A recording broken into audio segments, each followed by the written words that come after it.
দেখা যাক রহিমার প্লাস্টিকের 10 টাকার ব্যাংকে কত টাকা আছে।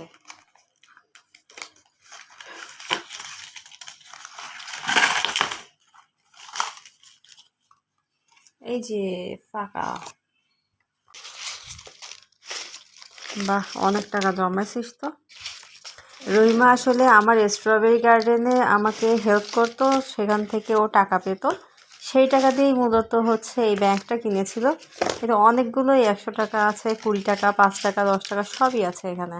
মাঝে মাঝে রহিমা কেক বানানোয় হেল্প করতো, সেখান থেকেও আমার কাছ থেকে বেশ একটা পারিশ্রমিক পেত।